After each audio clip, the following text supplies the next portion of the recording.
Oke, selamat pagi. Assalamualaikum warahmatullahi wabarakatuh. Selamat pagi Bapak Ibu semua. Untuk hari ini kita akan belajar tentang data preparation. Jadi kemarin kita belajar tentang visualisasi yang masih rangkaian dari data understanding. Jadi setelah mengumpulkan data, sebelumnya kita business understanding, kemudian data requirement, kemudian data collection dan gathering, kemudian setelah itu data understanding, ya memahami atau menelaah data. Nah, kemudian sekarang kita data preparation. Jadi setelah dirasa datanya sudah cukup dan juga kita paham dengan data yang kita punya, baik distribusinya, baik tipe datanya, baik jumlah record, baik jumlah data masing-masing kategori dan seterusnya. Kita dilanjutkan dengan data preparation. Bagaimana menyiapkan data untuk proses modeling nanti. Oke, mempersiapkan data agar bisa digunakan untuk proses modeling. Nah, modeling nanti setelah itu dievaluasi kemudian dideploy. Saya share screen saja Bapak Ibu. Data preparation. Ya, ini termasuk nanti formatting kalau misalnya datanya belum sesuai format, kemudian kalau misalnya datanya belum sesuai karakteristiknya belum sesuai yang diminta. Misalnya yang diminta itu kategorial tapi kita punyanya numerik gitu. Atau yang diminta numerik kita punyanya kategorial, nah itu termasuk di sini. Transformasi data dari satu tipe ke tipe yang lain. Kemudian nanti juga ada pembersihan data, misalnya datanya kurang atau datanya tidak lengkap. Nah, itu kita akan proses di sini. Oke, ya, ini materi ini terdiri dari tiga kelompok ya. Oke, bagian pertama adalah data preparation. Oke, kemudian nanti kita fokus pada penentuan objek data dan pembersihan data. Kemudian konteksnya yaitu kalau kita punya data yang kotor, misalnya ada bias atau noise atau missing value atau outlier dan seterusnya. Kemudian di sini kita juga mengecek kualitas dan kuantitas data ya, tingkat kecukupan data, apakah datanya sudah cukup untuk problem yang kita hadapi dan seterusnya. Nah, kemudian nanti dilanjutkan dengan transformasi dan konstruksi di modul 9 dan 10. Nah, mungkin di sini fokus pada tadi penentuan objek dan pembersihan data saja. Oke. Nah, mengapa data preparation ini sangat penting? Karena ini nanti akan mempengaruhi hasil dari modeling. Jadi model yang baik juga dipengaruhi oleh data yang bagus juga, data yang berkualitas. Oke, kita sudah bahas di awal-awal sesi pelatihan ini bahwa data science itu menggunakan data sebagai sumber utama ya, sebagai bahan baku utama untuk membuat knowledge atau membuat rekomendasi atau membuat solusi yang kita gunakan untuk problem. Nah, kalau datanya sendiri tidak berkualitas dan tidak cukup, nah itu maka solusinya baik itu prediksi maupun rekomendasi atau yang lain itu juga tidak punya meaning apa-apa. Jadi tidak berarti apa-apa. Jadi data yang kita punya untuk punya kualitas yang bagus itu adalah hal yang menjadi keharusan. Oke, ini course objektifnya kita mampu memilah data, kemudian mampu membersihkan data, kemudian kita mengecek kualitas dan kecukupan data. Oke, ya ini data preparation ya di dalam CRIPS data mining, cross industry standard proses di data mining. Data preparation itu meliputi beberapa kegiatan atau memberi beberapa aspek, yaitu yang pertama select data, kita memilih data. Oke, memilih data kita bisa gunakan knowledge dari domain problem ya sebagai bahan utama penentuan select data. Misalnya kalau kita membuat prediksi hal-hal apa saja sih yang mungkin untuk menjadi faktor atau menjadi atribut, menjadi fitur gitu ya. Hal apa saja sih yang seharusnya tidak menjadi penentu. Misalnya kalau kita memprediksi harga saham itu yang dilihat itu berapa hari ke belakang, berapa bulan ke belakang, berapa tahun ke belakang dan seterusnya. Kemudian kalau misalnya kita memprediksi seorang itu sakit atau tidak, jenis kelamin itu penting nggak sih?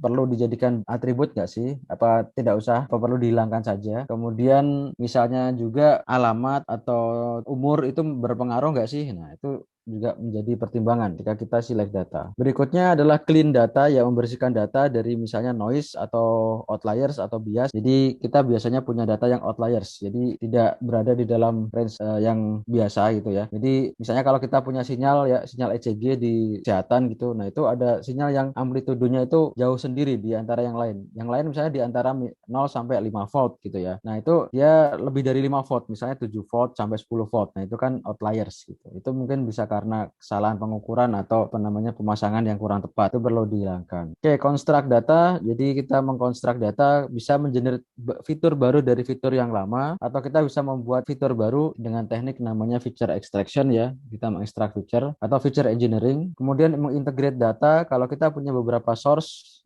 atau kita punya beberapa set of column ya, set of attribute, kemudian format data. Kalau misalnya formatnya belum sesuai yang dibutuhkan oleh model, diminta numerik tapi punyanya string atau teks gitu. Nah, itu juga perlu diformat. Oke, ya terminologi dan definisi memang banyak istilah lain ya. Selain data preparation, ada data preprocessing, ya biasanya kalau ketemu data preprocessing itu biasanya di paper gitu ya, di artikel jurnal atau conference biasanya dia nyebutnya preprocessing karena dia fokusnya di modelingnya. Nah, jadi preprocessingnya itu dianggap adalah preparation untuk menuju modeling. Ada data manipulation, kemudian data cleansing, normalization. Oke. Oke, nah ini kurang lebih ya diagramnya. Jadi data preparation ini kita given raw data seperti ini ya, raw data yang misalnya susunannya kayak gini. Nah, di data preparation kita akan urutkan, kelompokkan dan seterusnya sehingga lebih beraturan dan lebih meaningful gitu ya untuk nanti proses analisis. Nah, jadi prepare data itu lebih sistematis dan lebih rapih gitu ya. Kemudian ketika dianalisis itu menghasilkan insight yang meaningful, insight yang bermanfaat untuk pengguna maupun untuk industri terkait. Oke, nah ini tentang terminologi ya data preparation ya. Oke, ya, mentransformasi data mentah menjadi format yang mudah dipahami, menentukan data yang relevan untuk disertakan dalam aplikasi analytics, ya, mana kolom yang penting, mana yang tidak, mana baris yang bisa dihilangkan, mana yang tidak, mana record yang duplikasi yang perlu dihilangkan. Nah, itu juga di dalam sini. Oke, langkah preprosesan atau preprocessing ya, yang melibatkan pembersihan, transformasi, dan konsolidasi. Oke. Oke, ya intinya singkat cerita kita kalau ditanya definisi ya gampangnya gini, kita memproses ya raw data agar bisa digunakan untuk analytics ya. Ya. Jadi prepare termasuk format, kemudian pembersihan, kemudian transformasi, generasi, konsolidasi, agregasi dan seterusnya. Oke.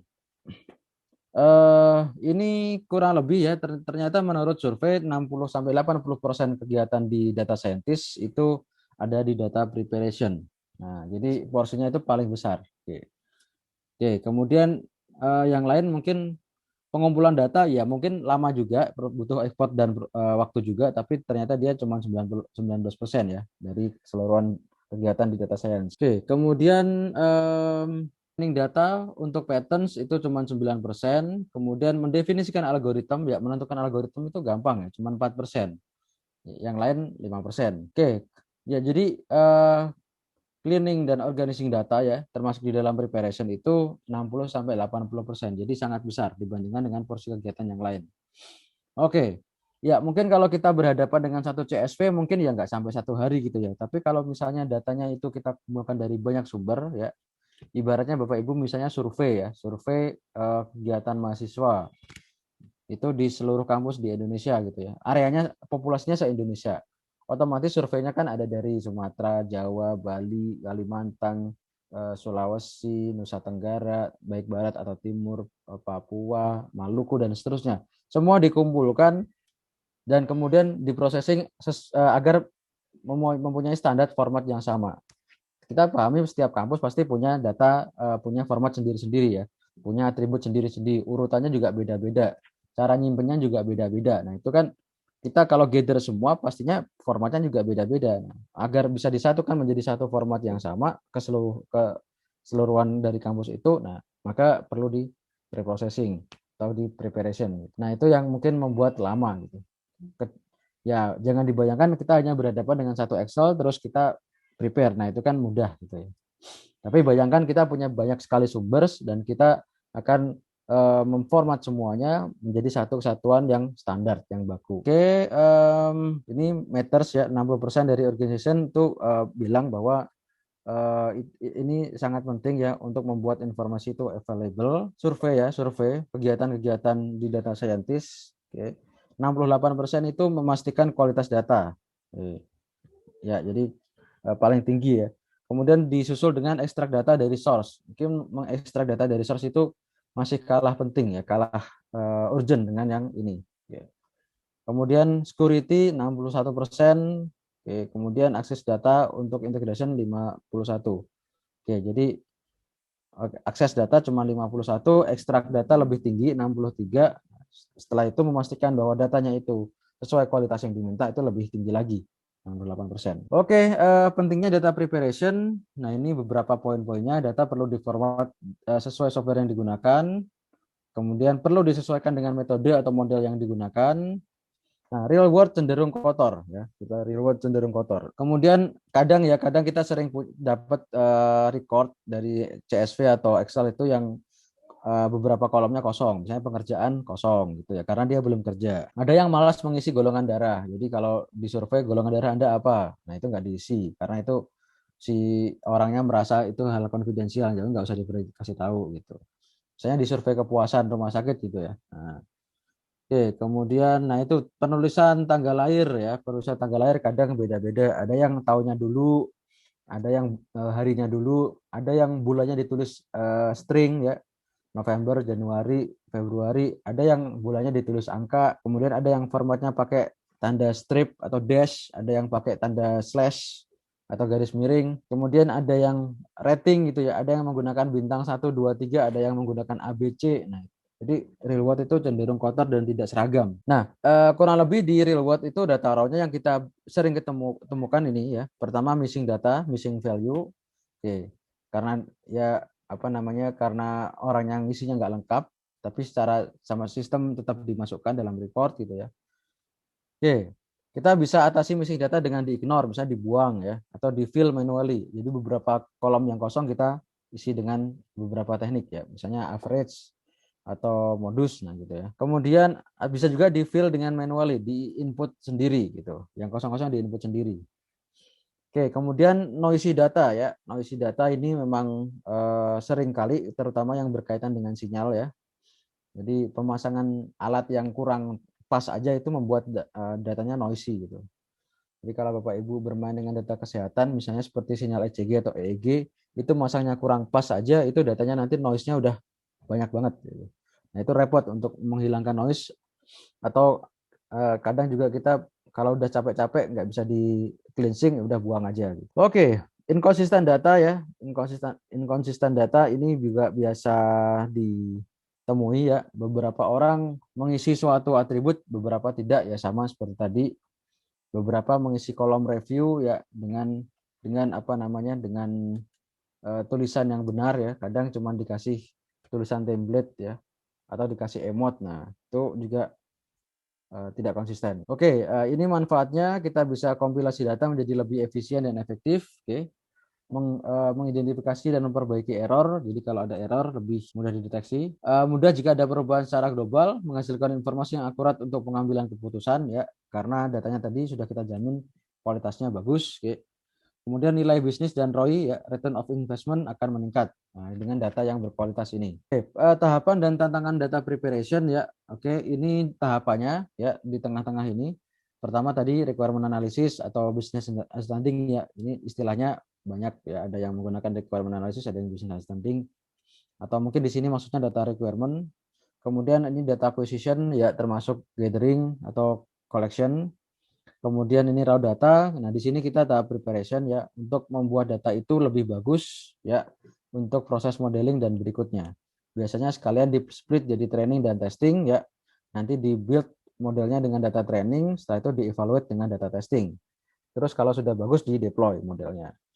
Oke, tantangannya adalah memakan waktu lama ya, jelas karena kita kadang harus melihat satu-satu record yang error, yang missing dan seterusnya.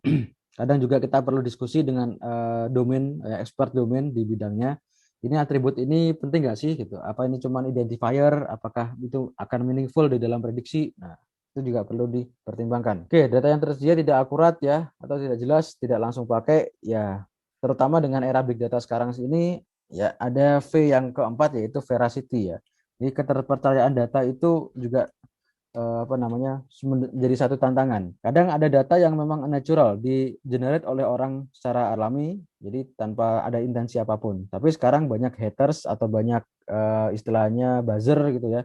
Jadi membuat tweet seolah-olah itu memang yang seolah-olah selalu mendukung ya, mendukung satu pihak, dan itu datanya memang sentimen-sentimennya dibuat secara intensional. Jadi selalu membenarkan si A, selalu menyalahkan si B, dan itu sebenarnya bukan natural ya, tidak secara natural, bukan opini yang dikeluarkan secara natural. Oke, tidak balance saat pengambilan sampel ini sudah barang tentu menjadi tantangan ya, terutama di data medis. Ini sangat-sangat apa namanya, sangat sering ditemui. Kita misalnya sedang meneliti penyakit tumor kepala ya. Orang yang sehat mungkin banyak ya, dari yang orang yang periksa itu orang sehatnya banyak, misalnya 1000. Nah, yang sakit paling cuma dikit, cuma 10 gitu. Nah, kalau kita tidak mau membuat pertimbangan yang baik dan analisis yang baik, nanti kita asal klaim ya, overklaim dari AI yang kita rumuskan. Misalnya 10 dari 1000 ya. 10 dari 1000 itu kan cuman 1% ya. Jadi kalau Anda membuat AI 99% dengan semua record ditebak sebagai kelas sehat, ya itu sudah bisa diklaim 99% ya. Tapi kalau nanti dilihat per kelasnya, ternyata kelas yang sakit atau yang tumor tadi, satu record pun tidak terdeteksi. Nah, itu pentingnya data dan analisis yang tepat. Oke, kemudian nah ini rentan akan error. Ya, biasanya error kalau misalnya kita prosesnya tidak tepat gitu ya. Kita pengennya drop satu baris, ternyata yang ke drop banyak gitu ya, karena kita tidak mempertimbangkan yang lain gitu. Misalnya kita sedang mencari data yang kosong ya, yang NA, not available. Jadi baris-baris yang punya NA itu dihilangkan semua. Wah, ternyata dengan metode seperti ini kita bisa menghilangkan seperempat atau setengah dari data. Karena kebanyakan orang ada kolom NA-nya, not ininya, ya not available-nya. Tapi kalau dengan sedikit pemahaman, misalnya gini, kita akan cari NA yang dalam satu baris itu jumlahnya lebih dari 3, atau yang NA itu kolom-kolom tertentu, yang krusial. Nah, itu berarti kan lebih cerdas gitu ya, lebih tepat. Jadi yang dihilangkan nggak semuanya, yang NA di kolom-kolom tertentu atau yang jumlahnya sangat banyak. Nah, sisanya nanti kita bisa input atau kita tidak gunakan kolom tersebut. Oke, ini tadi ya lanjutan dari tadi kegiatannya diantaranya ada select data, clean data, construct data, integrate data, dan format data. Oke, ya ini pemilihan, pembersihan, dan validasi ya. Oke, yang pertama pemilihan atau select data. Oke, mempertimbangkan pemilihan data ya dalam arti di sini bisa memilih record maupun memilih columns ya, memilih atribut ya, dua-duanya matters. Oke, tentukan dataset yang akan digunakan, kumpulkan data tambahan yang sesuai. Oke, kemudian oh ya ini juga memilih ini ya, source juga ya, memilih set dari yang kita punya. Jadi kalau kita punya beberapa file atau beberapa set, kita juga pertimbangkan untuk memilih. Oke, misalnya kita kalau sedang menganalisis penduduk di Jakarta ya, tentunya data yang kita pilih adalah data yang dari Jakarta saja gitu. Data yang di luar DKI ya kita abaikan. Oke, kemudian kedua berikutnya ya, pertimbangan penggunaan teknik pengambilan sampel. Nah, ini juga yang menjadi pertanyaan ya, sering ditanyakan di forum-forum diskusi seperti ini. Jadi minimal jumlah sampel itu berapa? Nah, itu selalu jadi pertanyaan, khususnya kalau sampelnya itu susah didapatkan ya. Oke, secara statistik itu memang cuma 30 ya. Jadi ada teori yang menyatakan bahwa menurut statistik jumlah sampel minimal itu 30. Tapi itu harus dijamin tersebar di seluruh area gitu. Nah, masalahnya ketika kita meneliti suatu penyakit dengan dataset dari suatu rumah sakit, nah itu juga belum menjamin data itu diambil dari keseluruhan populasi, dalam ini misalnya Indonesia atau kota. Nah, kan satu rumah sakit saja belum tentu mewakili satu wilayah kan, baik kota maupun provinsi maupun negara kan. Nah, itu juga jadi apa namanya isu. Oke, nah ini setelah itu kita memilih ini ya, memilih ini yang penting, mengapa data itu perlu dimasukkan atau dikecualikan. Nah, jadi kalau kita sudah punya datanya, kita akan pilih baris atau kolom itu perlu dipakai atau tidak, seharusnya digunakan atau tidak. Oke, misalnya tadi ya, data jenis kelamin sama tempat tanggal lahir itu perlu dipakai apa enggak sih gitu. Apa yang perlu tuh umur aja gitu. Jadi tempat tanggal lahir enggak masalah. Oke, berikutnya membersihkan atau cleaning data atau cleansing data. Oke, memperbaiki ya dengan cara menghapus beberapa noise ya, atau error atau inilah ya outliers. Oke, putuskan bagaimana menangani nilai-nilai khusus yang dan maknanya. Jadi nilai-nilai khusus misalnya nul. Nah, nul itu artinya apa gitu? NA, not available. Atau misalnya nilainya -1 padahal itu harusnya positif. Nah, oke. Kemudian kita melihat atau menelaah ini tingkat agregasi nilai yang hilang atau missing value. Nah, yang hilang itu seberapa persen? Berapa banyak kolom, berapa banyak record itu. Oke, bersihkan atau manipulasi outliers. Ya, dibersihkan atau dibuang saja atau kita manipulate. Jadi outliernya manipulasi, diturunkan ke tengah-tengah gitu ya, biar nggak outliers lagi.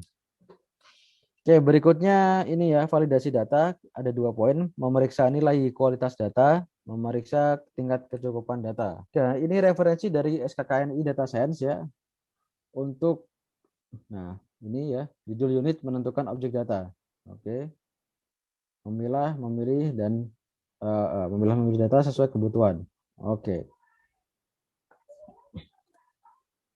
Ini untuk membersihkan data. Nah, tadi memilih objek data ya.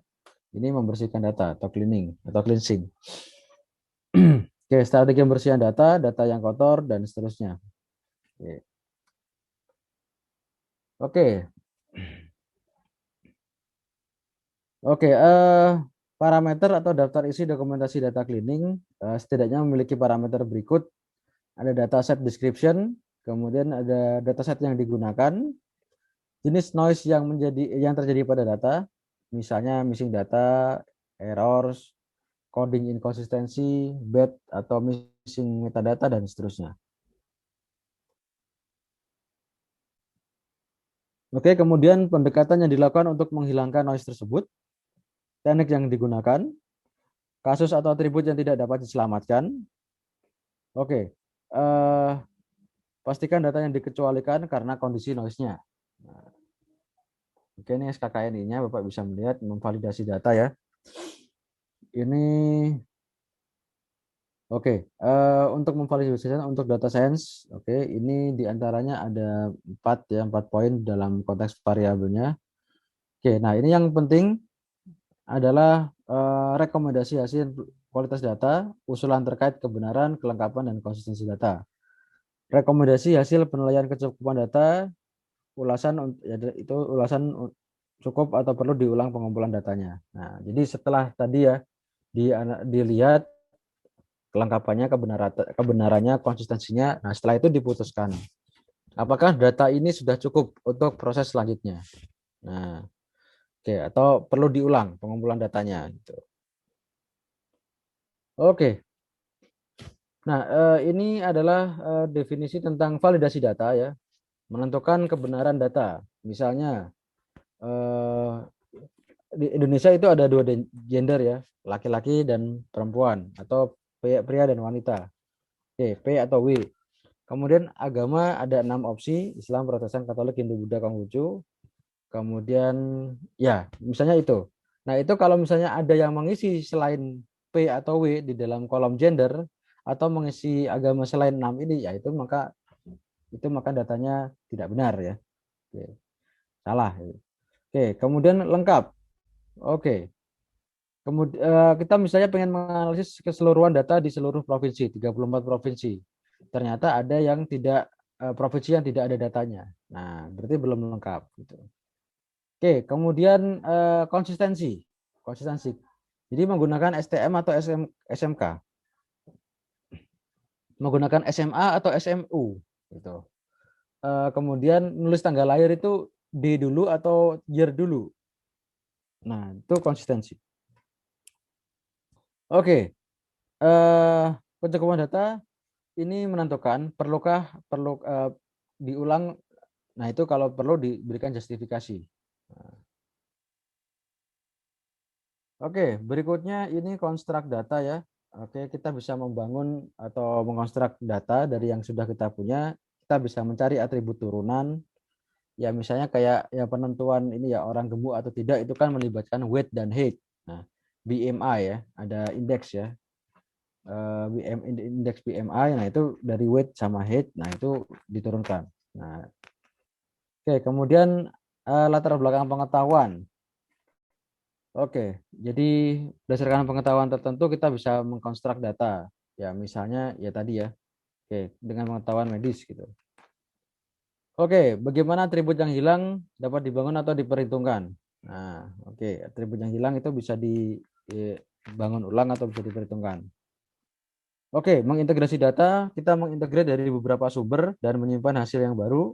Oke. Misalnya paling gampang kalau di dalam medis itu ada data klinis dan data sensor atau sensing gitu ya. Data klinis itu ya misalnya berat badan, tinggi badan, kemudian tekanan darah. Nah, kalau data sensing yang dari sensornya ya misalnya kayak CT scan, MRI, kemudian ada USG. Nah, itu data yang kita bisa integrate dengan data klinis gitu. Nah, kalau di biomedical informatics juga yang konteksnya agak beda, misalnya kalau sedang menganalisis DNA.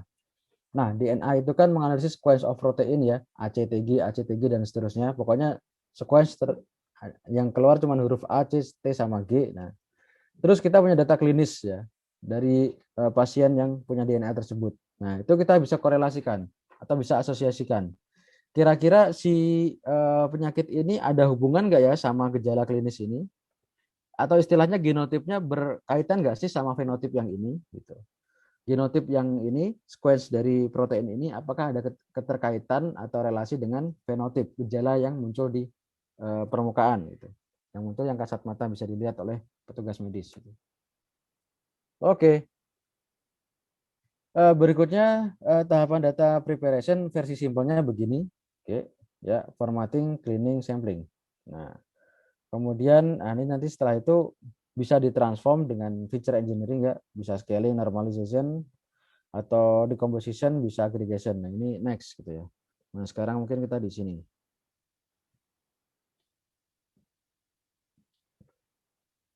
Oke.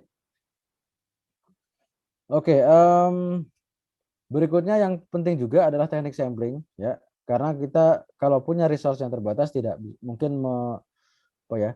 Tidak mungkin mengukur dan mengambil data dari keseluruhan populasi. Bisa karena masalah biaya, bisa karena masalah kesempatan, waktu yang tidak cukup, bisa karena akses yang tidak memungkinkan, bisa karena instrumen pengambilan data yang tidak memungkinkan juga, dan seterusnya. Ya, intinya sampling ya Bapak Ibu sudah tahu ya, kita generate sampel dari populasi yang mana sampel tadi sudah dianggap mewakili populasi. Oke. Nah, sampling method itu ada dua kategori. Yang pertama probability sampling, yang kedua non probability sampling. Oke, yang menggunakan probability sampling itu ya di populasinya diketahui, kemudian kita bisa men-randomize. Oke. Kemudian konklusif, hasilnya unbiased, jadi tanpa bias. Kesimpulannya statistik ya. Kita bisa simpulkan secara statistik. Oke, tapi memang ini lebih sulit ya, terutama kalau kita memiliki domain problem yang besar seluruh Indonesia. Yang isi kuesioner atau yang kita bisa ambil datanya itu mungkin cuma berapa kota ya terdekat, tidak bisa seluruh Indonesia. Nah, ini memang cost-nya tinggi gitu ya. Oke, non probability sampling ya, ini populasi tidak diketahui, keterbatasan penelitian, kemudian tidak ada randomize atau keteracakan, exploratory, oke. Hasilnya tentu saja bias, kemudian kesimpulannya analytics. Jadi kita insight gitu-gitu ya. Kalau ini tadi statistik kesimpulannya. Oke, ini tipe dari probability sampling ya. Yang pertama tadi simple random sampling, pokoknya random aja di antara sekian orang atau sekian data populasi. Kemudian kita yang kedua ada cluster sampling ya, di cluster-cluster dulu lalu kita random milih cluster yang mana gitu. Berikutnya systematic sampling ya. Nah, itu sistematik. Kemudian stratified random sampling. Oke. Ini juga masih ada field randomnya, tapi dia pakai stratified. Nah, mungkin dipisahkan dulu menjadi kategori-kategori. Nah, misalnya di gaji gitu ya. Ada yang gajinya 3K sampai 4K dolar setahun ya. Ada yang 2K sampai 3K, ada yang 5K sampai 6K. Nah, itu dipisahkan dulu kelompoknya baru disampling masing-masing kelompok tadi. Oke, yang non probability method ada 4 juga tadi ya, convenience sampling, konsekutif, kemudian ada kuota sampling, ada snowball. Oke, oke. Yang konsekutif ya tadi ya, konsekutif berarti berurutan, oke, berurutan. Kemudian yang selection ya dipilih dengan suatu argumentasi judgment gitu ya. Yang kuota ya tadi menggunakan kuota sebagai batasan untuk samplingnya. Yang terakhir snowball ini mungkin ya seperti kalau kita nyebar apa ya, nyebar kuesioner dari satu orang ke 5 orang terdekat, 5 orangnya ke sekian temannya lagi, temannya ke temannya lagi. Lama-lama makin besar gitu. Oke, tahapan sampling ini ada 5 ya. Pertama, identify dan definisikan target population, definisikan dulu. Kemudian setelah itu kita select sampling frame. Oke. Kemudian memilih sampling methods. Oke. 4, menentukan sample size, oke, ukuran sampel. Kemudian berikutnya kumpulkan data yang diperlukan. Oke, kadang-kala kita akan bertemu dengan yang namanya imbalance dataset. Datanya tidak balance. Kita punya dua kategori kelas, tapi yang satu datanya sangat banyak, yang satu sangat sedikit. Contohnya yang biasanya di medis ya. Yang satu misalnya yang sehat ya, jumlah sampelnya ribuan gitu ya, 2000. Nah, yang sehat yang sakit cuma dikit, cuma 20 orang atau 50 orang. Nah, itu kan jauh ya dari 2000 banding 50.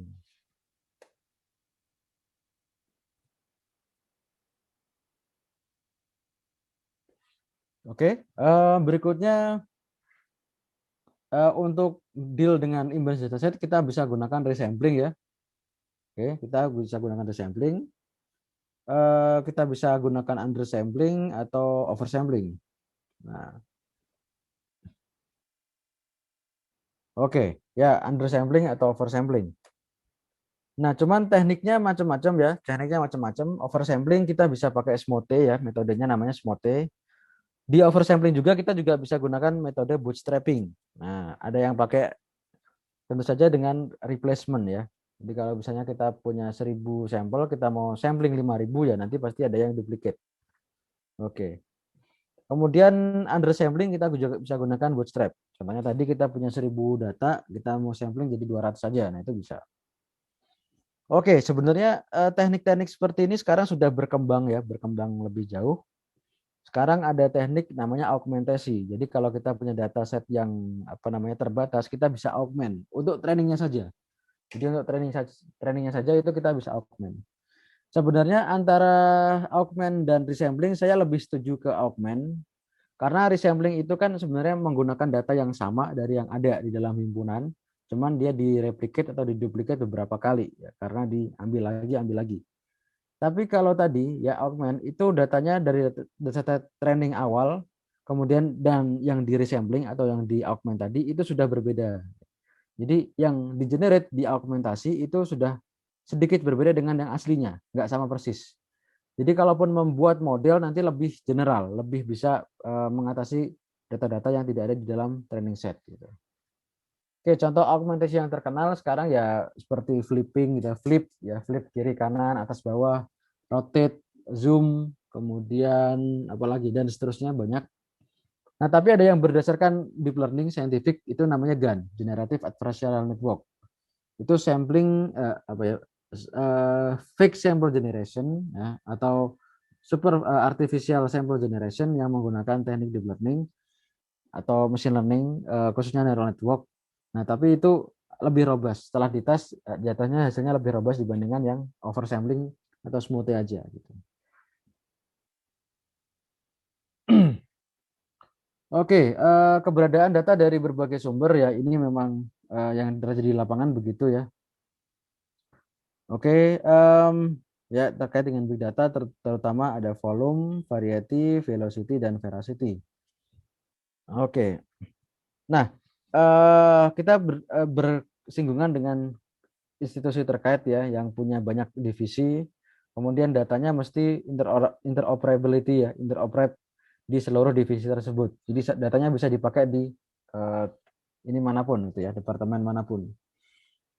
Oke, misal data kependudukan ya ada di Dukcapil, kemudian nanti juga digunakan oleh Dinas Kesehatan, misalnya untuk vaksin dan seterusnya.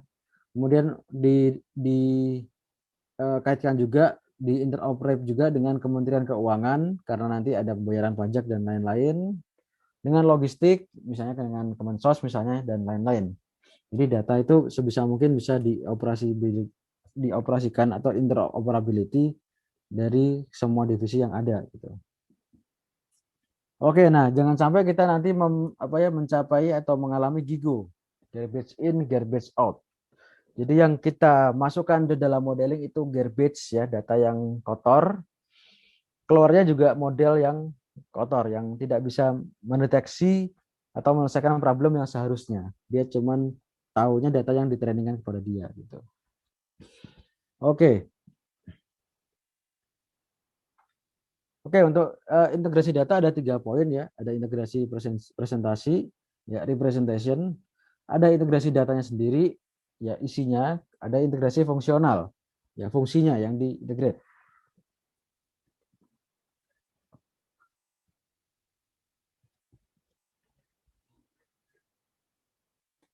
Oke, ini kelengkapan data sesuai tujuan ya, sesuai dengan apa namanya keperluan ya di lapangan. Ada data perencanaan digunakan untuk planning, ada data pelaksanaan ya implementasi, data pengawasan, data hasil audit gitu ya, data penindakan ketika ada sesuatu terus ditindak gitu. Oke. Nah, ini biasanya data seperti ini semuanya tergabung dalam satu aplikasi ya online ya, sistem informasi online gitu ya yang mencakup 4 fungsi ini. Oke, bagaimana cara kita agar memiliki data yang lebih bagus? Oke. Oke, kita bisa menaikkan kualitas data di lingkungan organisasi, ya, mulai dari konsistensi, formatting, dan seterusnya. Efisiensi ya, jadi tidak perlu mengisi semua kolom, cukup kolom yang ini aja gitu. Oke, kemudian konsistensi data dan update dijaga. Jadi eh, konsistensinya harus harus dijaga ya. Jadi kalau pakai SMA ya SMA semua, pakai SMU ya SMU semua, pakai eh, tanggal dulu baru bulan baru tahun juga boleh, tapi konsisten gitu. Jangan beda-beda semua gitu. Oke, dan seterusnya. Oke, kualitas data bergantung pada governance. Ya, memang governance ke suatu data center atau data platform itu memang sulit ya. Oke, karena mempertimbangkan banyak apa namanya hal ya, dari data policy-nya sendiri, ada data katalog, ada analytics dan definition. Kemudian ada sourcing, ya kalau misalnya orang mau ngambil pakai gimana gitu ya. Oke, data quality and master data, kemudian operation, kemudian security. Nah, jadi melibatkan keseluruhan aspek di dalam suatu lembaga atau institusi. Oke, nah ini model driven data governance, bagaimana kita bisa mengelola data ya. Mulai dari yang paling bawah ini adalah physical ya, physical data model. Dalam bentuk fisiknya bagaimana gitu. Kemudian application logical data model, kemudian conceptual domain dan master data model, lalu enterprise data model.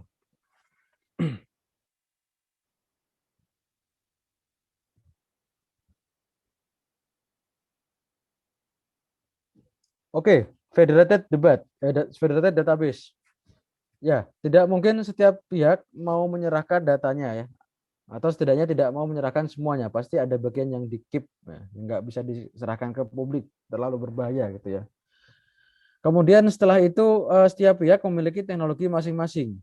Nah, jadi ada yang menggunakan database relasional, ada yang non relasional. Ada yang menggunakan relasionalnya itu MySQL, ada yang PostgreSQL, atau ada yang SQL Server. Nah, itu macam-macam gitu ya. Oke, transparansi, kemudian heterogeneity, functionality, autonomy, dan seterusnya. Oke. Oke, ontologi dan database ya. Mungkin ini Bapak Ibu sering mendengar ya dua kalimat ini. Jadi database relasional itu digunakan untuk menyimpan data yang bisa kita sajikan dalam bentuk tabular ya, bentuk tabel. Nah, itu relational database. Nah, tentunya kalau kita gunakan tabular atau tabel, ya setiap recordnya sudah terstandarisasi, memiliki kolom atau atribut apa saja. Kolom pertama nama, kolom kedua usia, kolom ketiga pendidikan terakhir, kolom empat capaian. Nah, itu kan udah jelas ya formatnya. Jadi seluruh record pasti mematuhi format tersebut. Nah, tapi kalau ontologi atau semantic web ya dalam bentuk graph seperti ini, jadi tidak konsisten antara satu apa namanya entity dengan entity yang lain. Oke. Kemudian juga apa namanya bisa saja memiliki value yang beda. Jadi misalnya di sini ada orang ya, ada orang A dan orang B. Bisa saja value-nya beda. Orang A itu isinya ada nama, alamat, jenis kelamin, umur, pendidikan terakhir, gitu ya. Nah, orang B isinya nama, alamat, apa namanya, gaji, kemudian role, kemudian responsibility. Nah, itu kan sudah beda ranahnya. Oke. Oke, berikutnya pemilihan seleksi fitur. Jadi kita kalau punya fitur itu kita bisa pilih sesuai dengan yang dibutuhkan ya. Yang dibutuhkan. Oke, kita bisa pilih manual. by kolom ya, by kolom. Jadi misalnya di sini kita punya kolom 1 sampai kolom 6, kita bisa pilih kolom 2, 4 dan 5 gitu. Nah, yang lain tidak dipilih untuk modeling. Nah, karena yang paling penting yang digunakan ya 3 ini misalnya. Oke, manfaat seleksi fitur data yang pertama mereduksi overfitting. Jadi Bapak Ibu kalau belum tahu overfitting itu kondisi di mana trainingnya itu masih terus berjalan padahal apa namanya modelnya sudah mencapai yang terbaik dan ini sedang berjalan worse gitu ya, berjalan memburuk. Misalnya kalau gini, di EPO 100 itu akurasinya sudah 99,5%. Tapi karena kita greedy, ingin mendapatkan lebih, kita lanjutkan lagi trainingnya. Jadi sampai training 200 misalnya. Ternyata ketika 200 dicek lagi performanya nggak sebagus yang waktu 100 EPO, malah turun. Nah, itu contoh dari overfitting. Oke, berikutnya meningkatkan akurasi ya. Tentunya ini juga benar, semakin banyak data semakin bagus. Oke, mereduksi waktu training. Jadi trainingnya to the point aja dan ya dilakukan secepat mungkin, seefisien mungkin. Oke, jenis seleksi fitur ada yang unsupervised, ada yang supervised. Yang unsupervised ya tanpa kita kasih label dia sudah bisa mengenerate fitur mana yang penting. Nah, kalau yang supervised harus kita buatkan ini dulu. Apa namanya? Modelnya dulu ya. Kemudian kita kasih label, kemudian nanti modelnya di training dengan data berlabel tersebut. Nah, baru setelah itu dia akan memberikan, oh relevan fiturnya ini. Ya, oke.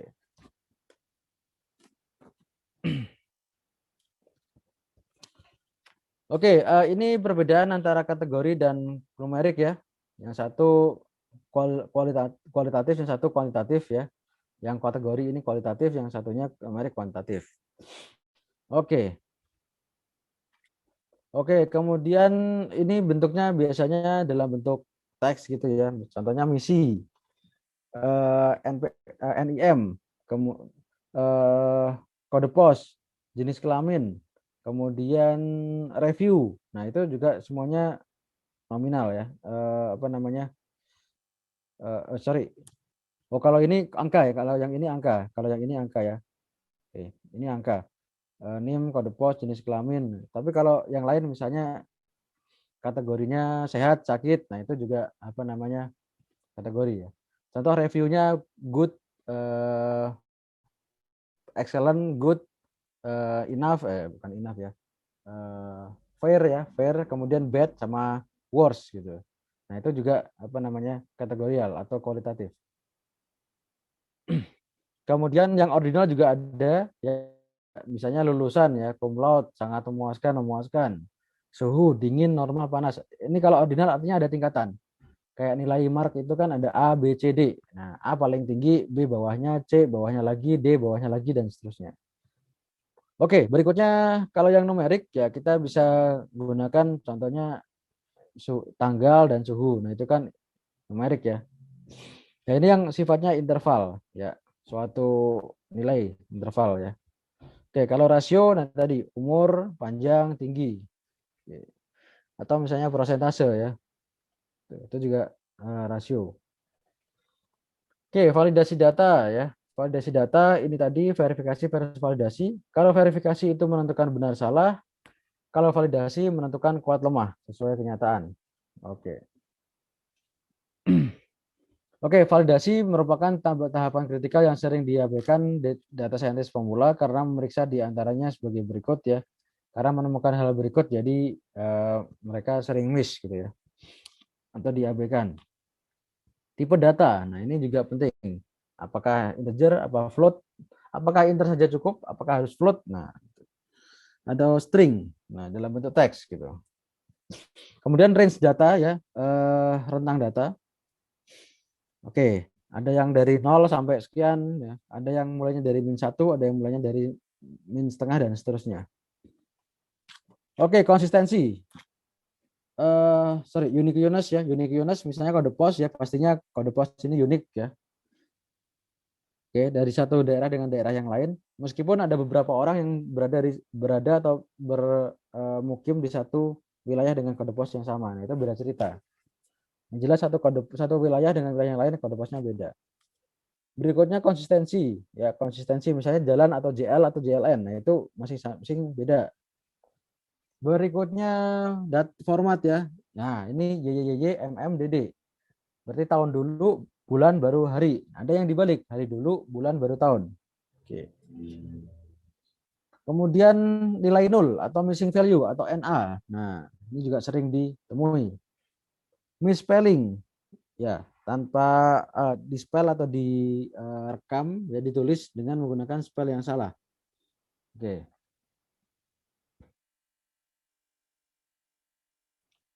Oke, kemudian teknik validasi data, ya. Oke, ada akurasi, kelengkapan, konsistensi, ketepatan waktu, kepercayaan, nilai tambah, penafsiran, dan kemudahan akses. Ini yang menjadi tadi ya. Oke. Teknik validasi data dan model. Apakah ini sudah cukup atau belum? Sudah baik atau belum? Oke, untuk tekniknya, untuk programmingnya di data frame sudah disediakan beberapa fitur atau fungsi bawaan ya.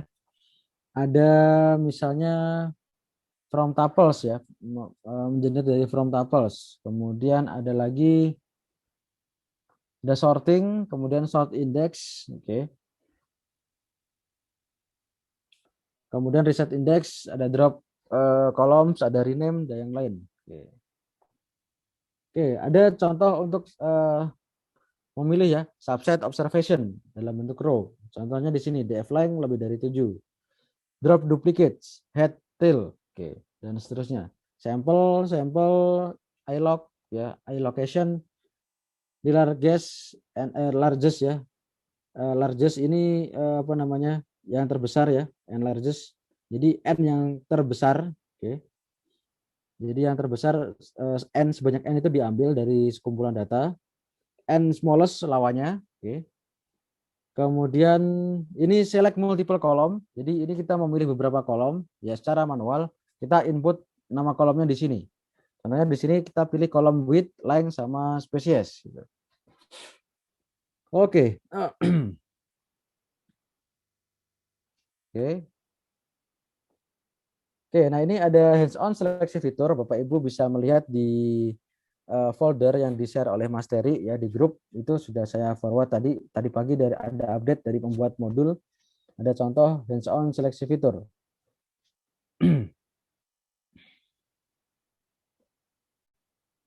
Oke, mungkin kita bisa lihat ke ininya dulu ya. Oke, Bapak Ibu sampai sini ada yang mau bertanya dulu? Oke, sampai hands-on seleksi fitur ya.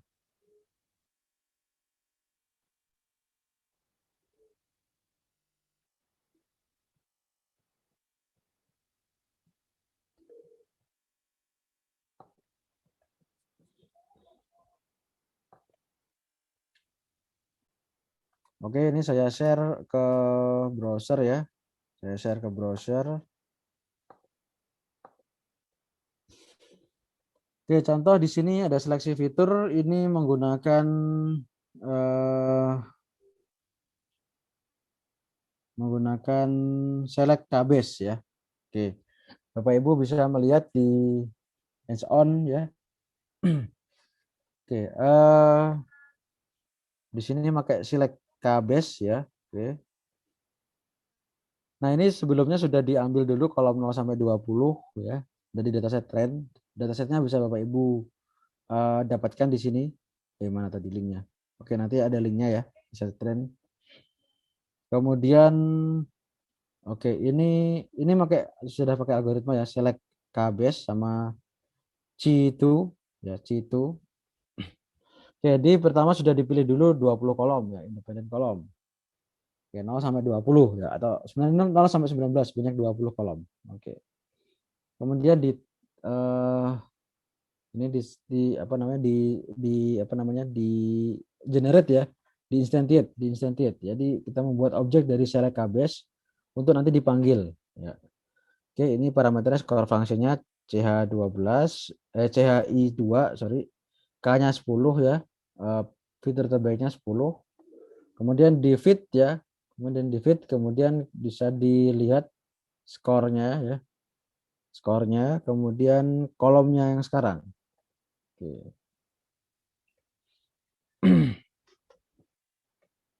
Oke, ini contoh lain pakai melihat fitur importance ya, melihat fitur importance dari sekumpulan fitur. Nah, ini di train menggunakan extract tree classifier ya. Oke, di feed dulu X sama Y. Setelah itu diambil fitur terbaik. Nah, fitur yang terbaik. Oke, dengan cara ini, feature importance, model that feature importance. Oke, ini contoh seleksi fitur. Ini contoh yang lain ya. Contoh yang lain. Ini seleksi fitur menggunakan ya sama ya tadi ya select KB sama kurang lebih. Kemudian ini dilihat heat map-nya, dilihat ya heat map antara kolomnya. Oke. Nah, teman-teman Bapak Ibu bisa melihat ini apa namanya antara kolom ya. Oke. Oh, ini pakai korelasi. Ini pakai korelasi, yang ini pakai korelasi seperti yang saya tunjukkan kemarin. Antar kolom mana sih yang korelasinya tinggi gitu. Ini dia colornya si pakai ini ya RDYLGN. Nah, jadi warnanya hijau sama merah ya. Paling bawah menuju -1 ya, makin 0 ke bawah itu makin merah, makin ke atas menuju 1 makin hijau. Nah, di sini kita bisa melihat ya beberapa fitur yang berkorelasi, contohnya ini. Oke, di sini. RAM melawan price range. Nah, ternyata RAM dengan price range itu sangat berkorelasi untuk tabel data ini ya, harga PC. Oke.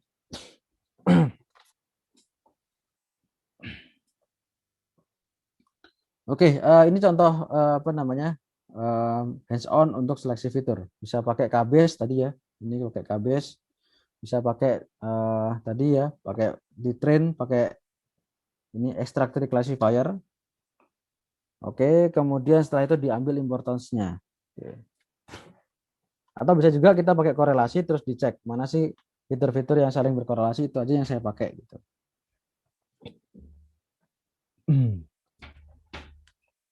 Oke, sampai sini dulu Bapak Ibu, ada pertanyaan?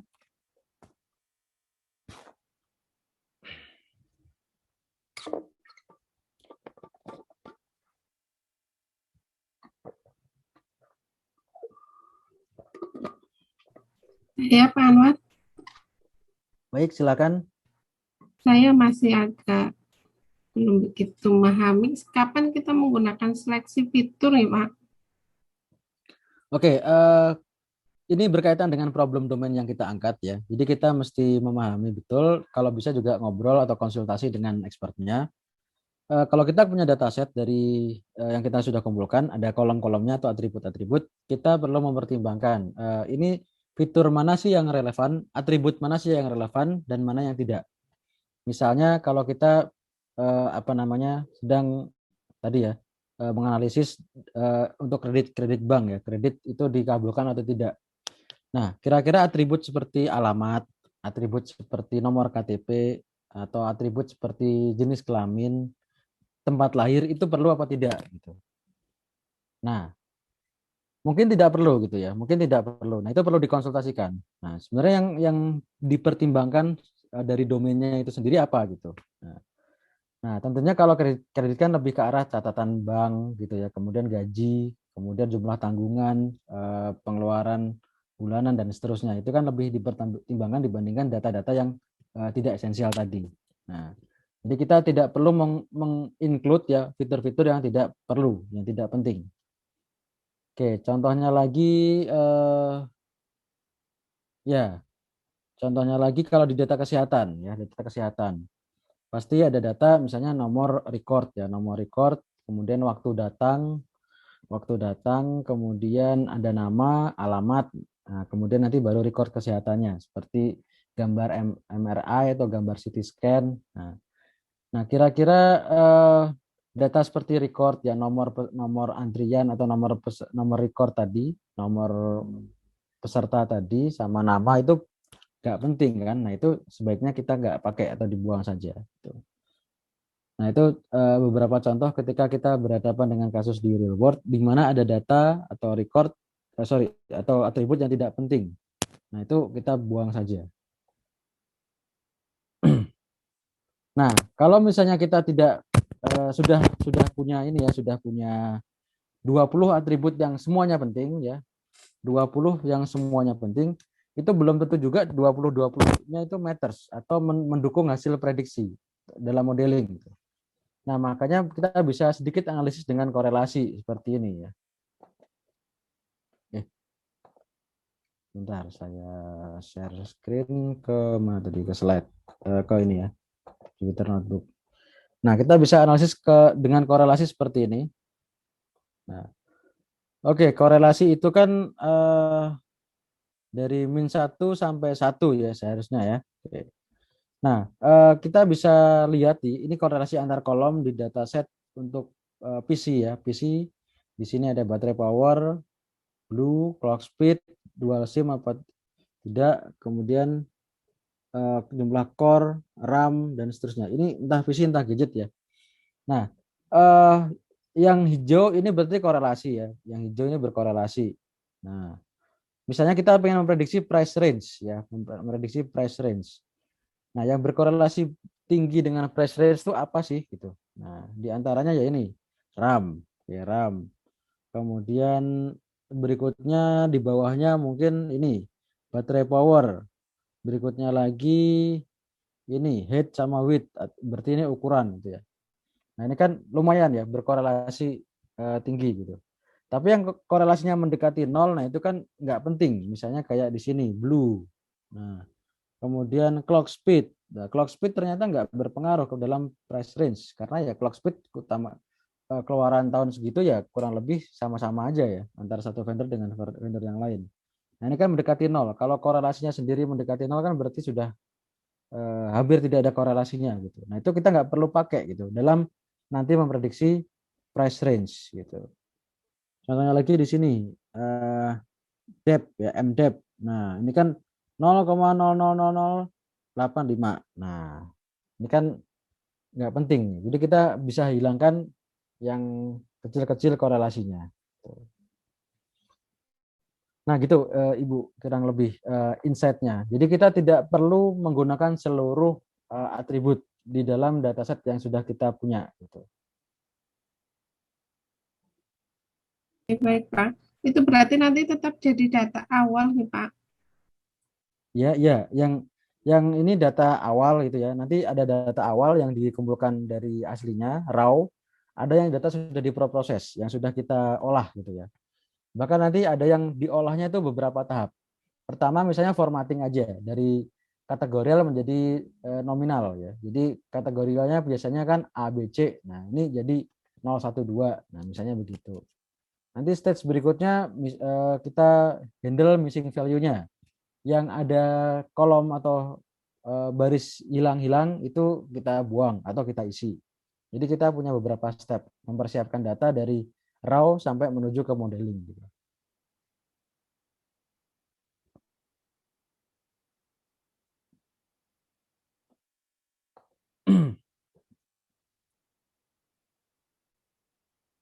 Oke,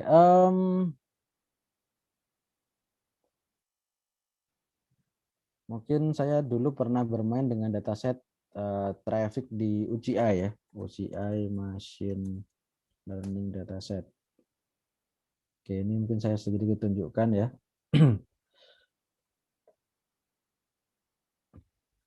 Oke, ini saya share. Ini saya nyoba tunjukkan saja ini case beberapa tahun lalu ya. Kita di kelas data science juga di FGA fresh graduate itu kalau nggak salah tasnya regresi. Kemudian apa ya? Ini kayaknya traffic. Nah, ini urban traffic kalau nggak salah ini. Eh, oh ini, sorry ini Metro Interstate Traffic Volume. Nah, Ini memprediksi jumlah traffic di dalam suatu tol atau jaringan jalan highway gitu ya. Nah, di sini kalau kita lihat datanya itu sebentar. Oke, gini aja nih. Nah, ini aja ya. Nah, kita kalau datasetnya itu ada beberapa atribut ya, atribut dari datasetnya. Oke, ada hour gitu ya, ada hour jam, kemudian ada immobile bus, oke, broken truck, kemudian vehicle access, accident victim, oke, dan seterusnya. Kemudian ini ada slowness in traffic. Ini yang mana ini? Oh, bukan yang ini Sao Paulo. Yang ini. Oke, yang ini aja. Nah, inilah. Oke, ini kita mengukur data traffic ya. Ini traffic volume yang akan diprediksi. Itu kita ada beberapa atribut. Ada dia kategorial, holiday apa enggak. Ini holiday apa enggak gitu ya. Kemudian ada temperatur. Temperatur. Ini rain dalam 1 jam sebelumnya ada apa enggak. Snow apa enggak. Salju apa enggak. Kemudian ada cloud. Berawan apa enggak gitu ya. Kemudian weatherman. Cuacanya gimana. Weather description. Nah, deskripsi cuacanya. Date. Kemudian ada date time. Nah, kira-kira ini yang kita bisa abaikan yang mana, yang berarti yang mana gitu ya. Oke. Nah, kalau dilihat secara sekilas, oke, holiday berarti kan berpengaruh ya. Orang di tol itu hari libur atau enggak berpengaruh. Daytime juga begitu, daytime juga gitu. Pasti jam-jamnya itu pasti tidak sama antara 1 jam dengan jam yang lain. Jam kerja berangkat kerja sama pulang pastinya lebih padat daripada di luar jam itu gitu ya. Nah, tapi mungkin kayak di sini jumlah cloud, jumlah awan ya, awan apa enggak itu kan sebenarnya tidak begitu berpengaruh. Nah, kadang dengan ini dihilangkan, nah itu prediksinya lebih bagus gitu. Oke. Nah, itu contoh ketika kita berhadapan dengan dataset yang raw, kemudian kita bisa pertimbangkan mana yang bisa diaplikasikan, mana yang tidak. Nah, di sini date sama time. Apakah sebenarnya yang berpengaruh time-nya saja atau date-nya juga gitu ya? Oke, Senin tanggal 5 sama Senin tanggal 12 itu ada bedanya enggak gitu?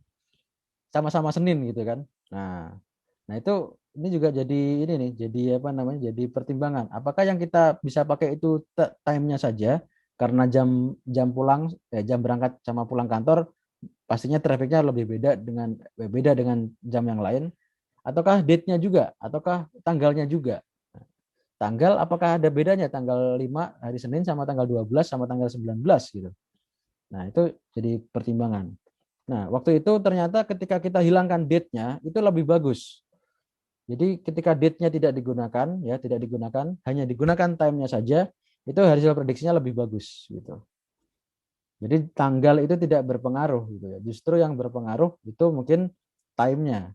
Mungkin sama ini holiday, dia waktu itu hari libur apa enggak gitu. Oke. Nah, ini contoh kasus beberapa yang pernah saya kerjakan di kelas data science juga gitu. Oke. Oke, kita bisa kembali ke Oke, ini nanti Bapak Ibu bisa melanjutkan sendiri untuk melihat IPNB-nya itu sudah di-share ya. Ya, mungkin ini saya di sini tunjukkan saja. Jadi nanti kalau mau nyoba silakan coba juga. Oke. Nah, ini tadi price range oke yang kita apa namanya bisa prediksi itu sangat berkorelasi dengan RAM. Nah, dengan yang lain tidak begitu berpengaruh. Oke. Contoh yang lain di sini ya ini contoh data trend tadi ya. Ini sudah saya tunjukkan. Ini dia ambil dulu 20 kolom pertama ya di sini ilog titik 2,0 sampai 20. Jadi ambil 20 pertama, setelah itu baru di select KBS, ambil 10 fitur terbaik. Nah, ini fitur terbaiknya ini RAM, PC height, battery power, PX width ya, pixel width, kemudian mobile watt ya. memori, SCW, talk time, FC, SCH. Nah, oke. Kemudian ini pakai extractor classifier. Kalau tadi ini pakai KBase ya, sila KBase, ini extractor classifier. Ini kurang lebih tahapnya sama. Setelah diambil 20 kolom, dimasukkan ke model extractor classifier, terus dilihat feature importance-nya. Nah, importance yang paling penting ternyata ini RAM paling tinggi ya. Setelah itu baterai power, PX width, PX height, mobile weight, talk time, memory, in memory, SCH, SCW, screen ya, screen height, weight, clock speed. 10 fitur terbaik, apa ya, importance ya, terpenting. Oke. Oke. Kemudian nah ini tadi ya apa namanya ditampilkan di heat map ya dengan korelasi. Ini caranya dengan korelasi. Kalau tadi sebelumnya pakai extract tree classifier ya, di feed kemudian diambil fitur importance. Sebelumnya lagi pakai select base. Ini metode seleksi fitur unsupervised tanpa di training, tanpa feed. Oh, ya di feed tapi nggak pakai label ya, pakai label. Oke ya, pakai label. Oke. Ya, mungkin ini bukan model classifier ya, tapi feature selection aja. Oke. Oke, berikutnya kita masuk ke data cleaning ya, membersihkan data karena kita berhadapan dengan data yang messy, yang kotor ya. Oke, di antaranya kita bisa ketemu dengan missing value, format tidak konsisten, record tidak berbentuk baik, kemudian ada outlier yang berlebihan yang sangat banyak gitu, nah, seterusnya. Oke, kita bisa menggunakan beberapa sini, misalnya membuang kolom-kolom tidak penting. Nah, ketika kita punya kolom tidak penting, buang saja. Mengubah indeks, kemudian membersihkan kolom dengan metode .str. Oke. Oke, membersihkan semua dataset dengan fungsi apply map. Oke, merubah nama kolom, ini bisa dirubah ya nama kolomnya hingga lebih mudah dikenali, lebih meaningful ke kita. Oke. Membuat membuang baris-baris tidak penting di dalam file CSV ya. Jadi kalau yang tidak penting, baris-baris tidak penting, misalnya duplicate atau bagaimana, itu bisa dibuang. Oke. Untuk data cleansingnya, data cleaning ya, ini pakai data BL Flickr Image Book ya. Oke, dan juga menggunakan data dari versi tone. Oke.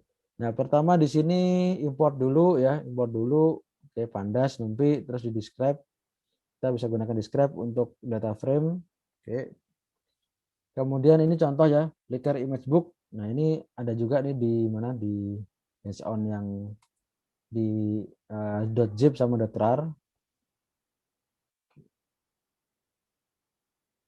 Oke, ini ada nih, saya bisa show.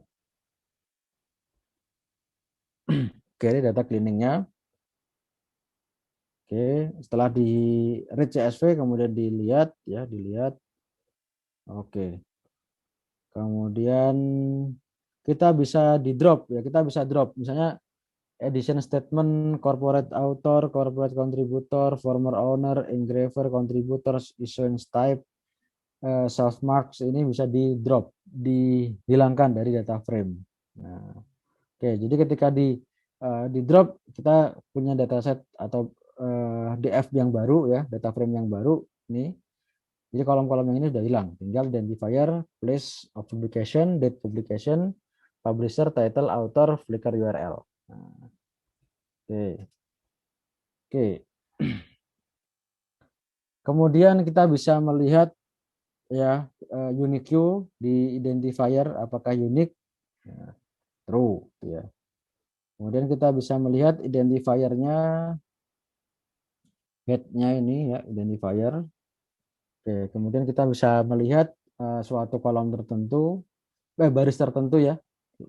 Log 206 berarti baris 206, ada lambda ini, place publisher, date publisher, publication, publisher dan seterusnya. Oke. Oke, kemudian ini value cons ya. Oke, melihat berapa kolom. Oh,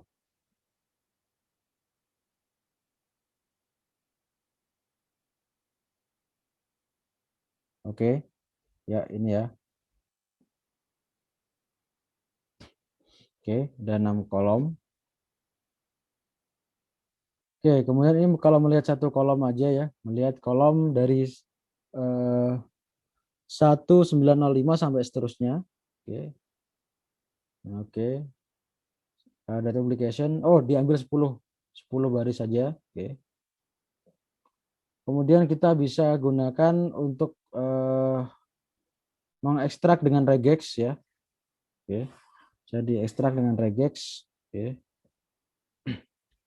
Regular expression. Jadi ini pattern matching ya, pattern matching. Jadi kita mencari string dengan format berikut. Oke. Jadi ini ada R ya, R. Kemudian ini artinya awal string. Kemudian di dalamnya ada 4 digit ya, 4 digit. Oke. Digit 4 digit ya, 4 digit angka. Tuh. Oke. Kemudian nah ini kita bisa melihat di sini date of publication is null sum dibagi length dari DF. Ini kita mencari tahu ada berapa sih jumlah di kolom date of publication itu yang null, yang tidak ada isinya. Yang tidak ada isinya terus dijumlahkan, ada berapa record. Nah, setelah itu dibagi dengan keseluruhan record, berarti ada persentase. Nah, ternyata ketika dicek hasilnya ada 0,11 ya, berarti ini kira-kira ada 11%, 72 ya, 11,72% di kolom date publication yang null, yang tidak ada isinya gitu. Oke. Nah, bisa pakai ini kalau mau membersihkan ya. Oke. Oke, berikutnya ya ini biasa melihat aja. Oke.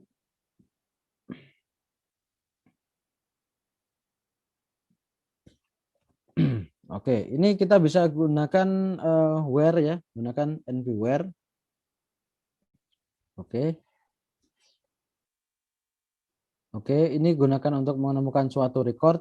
Lalu kita bisa replace ya, replace suatu string. Oke, replace string strip atau dash dengan spasi. Nah, oke. Oke.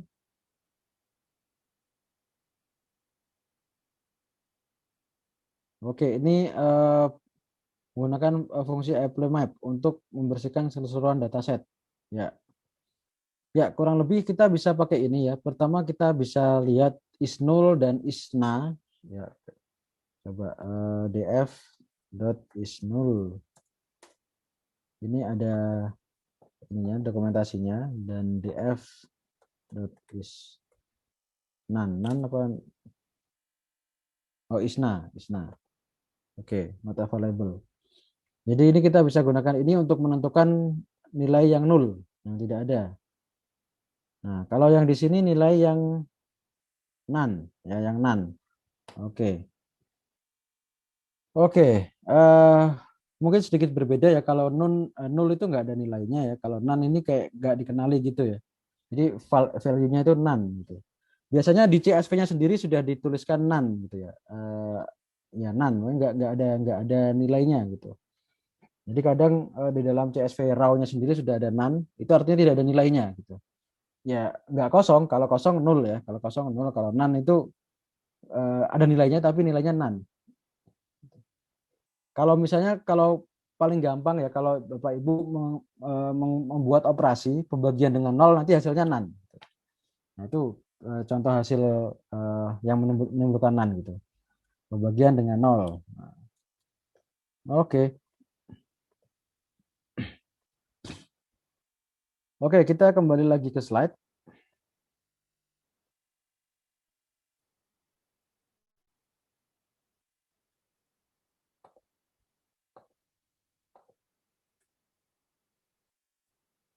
Oke, drop kolom tadi sudah ya.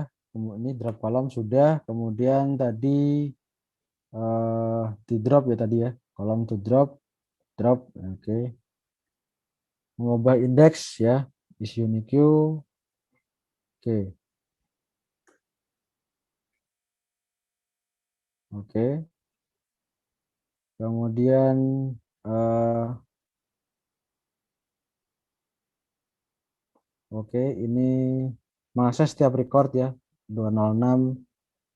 Oke, set index. Oke, set index. Oke, merapikan field dalam data. Oke, ini kurang lebih. Oh, ini. Oke, ini diambil 10. Oke, setelah itu oke, kita bisa hilangkan tanggal yang tidak jelas ya dan digantikan dengan none. Nah, oke ya, ini misalnya oke. Oke. Jadi tanggal yang tidak jelas kita bisa apa namanya? Hilangkan dengan none. Misalnya di sini nih, ini ada date of publication ya. Oke. Nah, ternyata ada yang tidak jelas gitu. Nah, kita bisa gunakan atau transform dengan none gitu. Oke.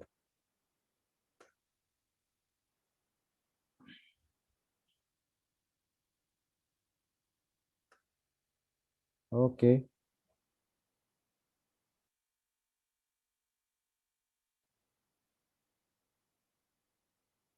Oke, kemudian ini regex tadi ya untuk mencari pattern tertentu. Oke, untuk mencari pattern tertentu.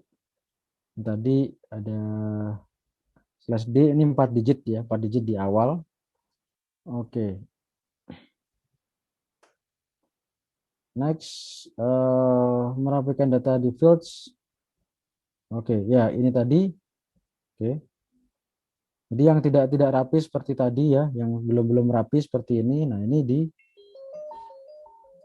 yang belum rapi seperti ini nanti ini dihilangkan gitu ya. Ini dihilangkan. Nah, oke. Oke. Oke, berikutnya apa lagi ya? Oke, ini contoh kita mengubah objek ya dari objek misalnya string ke numerik ya. Contohnya di sini date of publication PD to numerik. Nah, jadi kalau sebelumnya itu string ya atau teks, nah itu kita bisa ubah ke numerik. Gitu.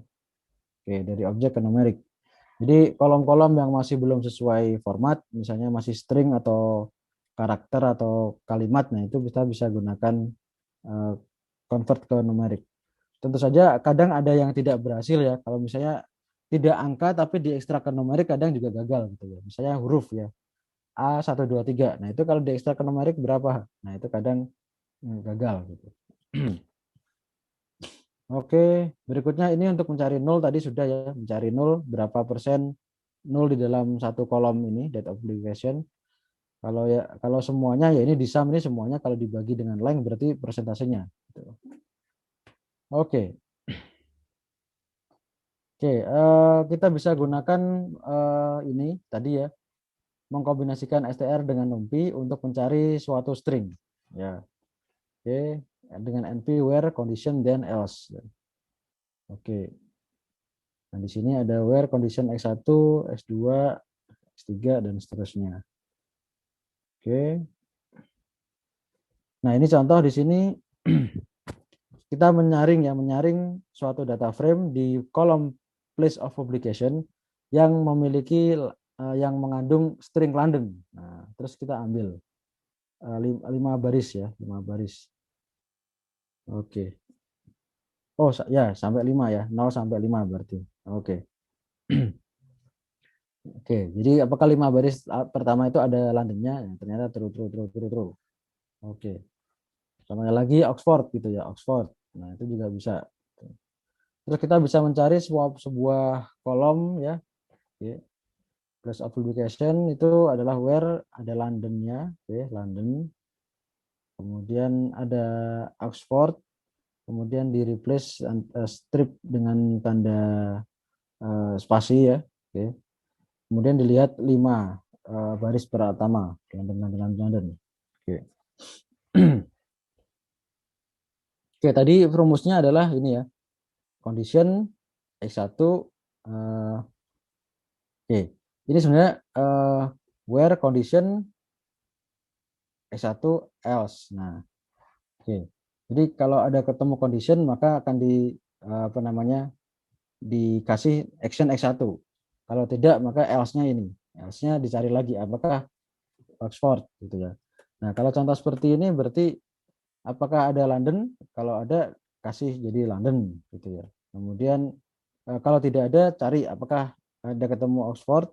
Nah, kalau iya kasih jadi Oxford ya, place of publication-nya. Kalau tidak ada selain itu maka di replace dengan ini. Stringnya di replace antara apa namanya? Strip atau dash ini di replace dengan tanda spasi, dengan spasi. Oke. Oke, ya ini replace tadi kita sudah pakai ya. Oke, ini hasilnya mungkin London, oke London. Oke, April Map tadi ya. Oke, ini mungkin untuk ini Bapak Ibu bisa mencoba sendiri. Terus terang saya juga belum pernah mencoba untuk yang apply map ini. Mungkin sementara baru yang replace tadi, replace sama npware tadi. Oke, oke. Oke, ini membersihkan seluruh dataset ya bisa menggunakan ini ya. Kita membuka sebuah file ya txt, oke. Kemudian kita proses per line ya. Line in file, oke. Nah, jadi kita bisa proses per line gitu. Oke. Oke. Mungkin sampai sini dulu Bapak Ibu. Ada pertanyaan? Untuk apply map nanti mungkin saya akan coba ya nanti atau kapan nanti akan saya tunjukkan di pertemuan mendatang.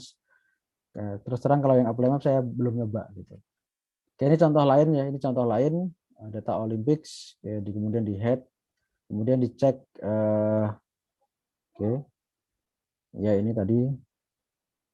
Oke, kalau ini tadi tanpa header ya, headernya tidak dikasih, maka ini nama kolomnya nggak ada. Oke. Nah, ini dataset yang headernya yang di CSV sebagai header yang paling atas itu jadi record nomor 0. Nah, tapi kalau misalnya dikasih ya header sama dengan one, nah berarti di sini jadi header yang tadi. Nah, oke, jadi yang bawahnya tinggal ini aja, tinggal nama-nama negara dan serta perolehannya gitu. Oke. Oke, mengganti nama kolom ya kita bisa ganti ya, misalnya di sini unnamed oke, unnamed 0 diganti dengan country. Kemudian ini summer diganti dengan Summer Olympics. Ya, jadi pair aja ya. Jadi new names itu sebuah dictionary pair ya antara yang lama dengan yang baru. 01 tanda seru diganti dengan gold. 02 tanda seru silver, 03 tanda seru bronze. Winter diganti dengan Winter Olympics. 01 tanda pentung titik 1 jadi gold 1, silver 1, bronze 1 dan seterusnya.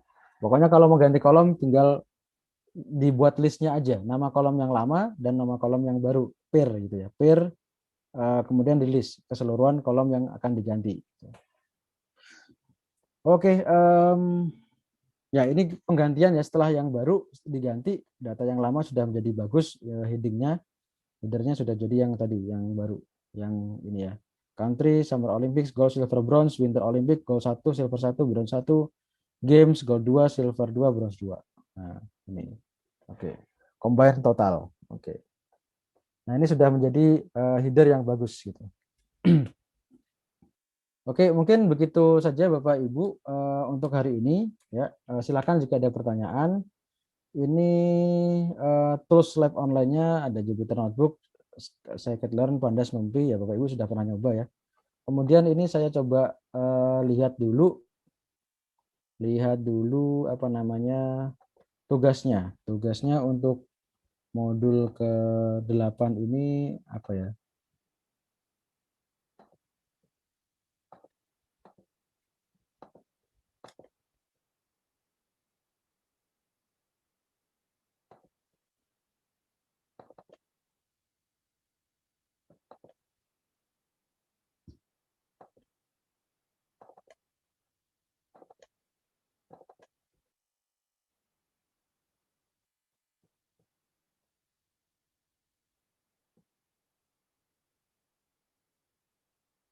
Oke, mungkin untuk tugasnya nanti menyusul bisa diinfokan di grup ya. Ini soalnya modul yang versi bukan PPT-nya juga tidak ada di dalam kumpulan modul. Jadi nanti akan saya tanyakan dulu ke grup pengajar. Jadi untuk tugas untuk modul 8 ini apa gitu. Apakah mencoba hands on saja yang sudah disampaikan di dalam .zip sama .tar-nya atau bagaimana gitu. Mau Oke, nambahin Bapak Ibu. Pak, eh, tugas harian minggu ini itu ngerjain kuis Pak. Oh, ngerjain kuis. Ah, ah. Oke. Kuisnya ada di LMS, 10 soal, waktunya itu 10 menit.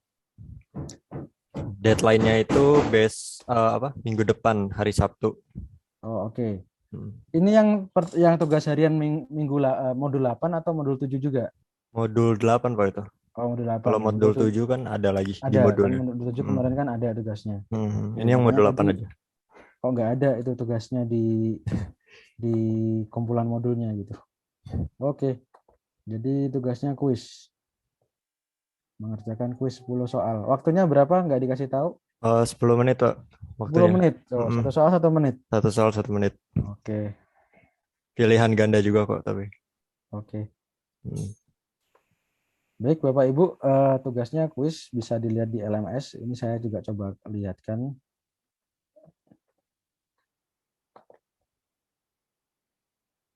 Oke. Ini saya coba lihatkan. Modul 8. Oh ya, kuis. Oke. Tugas harian ada tapi ya udah kuis saja. Oke. Ya, kuis sampai tanggal 28 jam 11.59 PM. Oke, menuju tengah malam. Oke.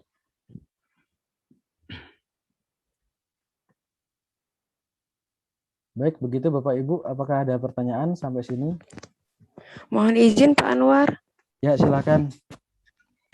Ini terkait pertama saya mau nanya terkait masalah tugas dulu, yang tugas kelompok di modul 5 itu dan modul 6 itu kan sudah menelaah data. Nah, Ya. itu dikumpulkannya dalam bentuk apa ya, Pak Anwar?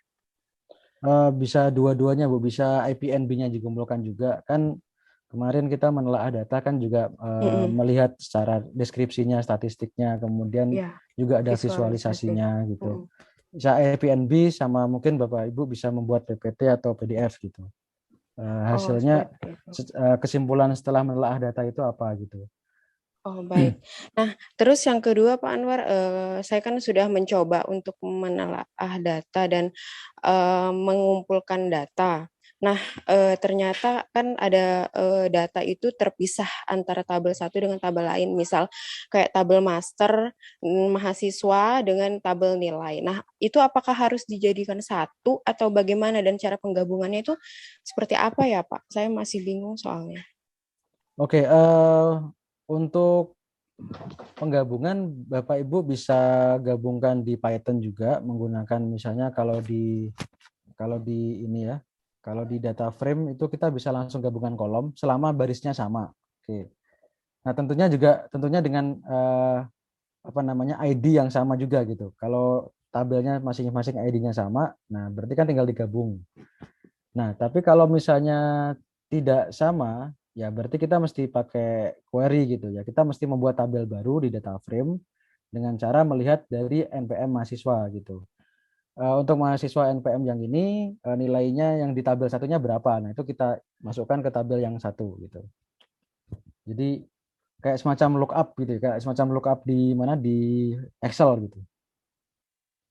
Oh, berarti bisa ya Pak dilakukan query di Python ini ya Pak ya?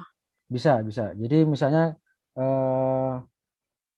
kita punya NPM ya, NPM mahasiswa di tabel 1 dan beberapa kolom yang lain. Nah, kita punya NPM di tabel 2 dan beberapa kolom yang lain. Nah, itu kita bisa paling gampang di sort aja sih. Paling gampang di sort NPM-nya. Kalau mahasiswanya itu namanya sama NPM-nya recordnya sama. Misalnya mahasiswanya ada 50 ya, 50 orang itu sama-sama 50 orang itu tinggal di sort aja terus digabungkan by kolom. Kolomnya digabungkan itu bisa. Tapi kalau tidak sama, misalnya mahasiswa di A ada yang tidak ada di B atau ada sebaliknya. di B, mahasiswa yang di B tidak ada di A. Nah, itu mesti kita query satu-satu gitu. Nah, sedikit ngoding dengan for loop dan kawan-kawan untuk melihat dari satu tabel untuk diimport ke tabel yang lain tuh bisa gitu. Oke, berarti kayak misalnya kan mahasiswa, di tabel mahasiswa kan otomatis cuma satu NPM aja. Nah, Ya, otomatis di tabel nilai itu kan dia memiliki NPM yang sama itu memiliki banyak nilai seperti itu. ya, Terus itu kan pasti direlasikan, dicari yang sama. Berarti itu di ya, query kan di Python itu ya, Pak. Harus ya, ngoding dulu. ya. Nanti ya coba dulu. Saya rasa bisa kok. Itu saya juga sering pakai kayak gitu. Kalau nggak bisa nanti ini apa namanya?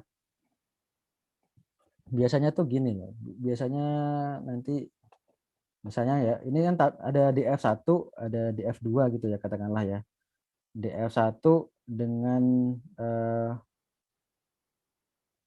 oke, misalnya NPM, ya misalnya NPM gitu ya. Ini sama dengan suatu nilai ya. Satu katakanlah nilainya itu 1 2 3 4 gitu ya. Nah, oke.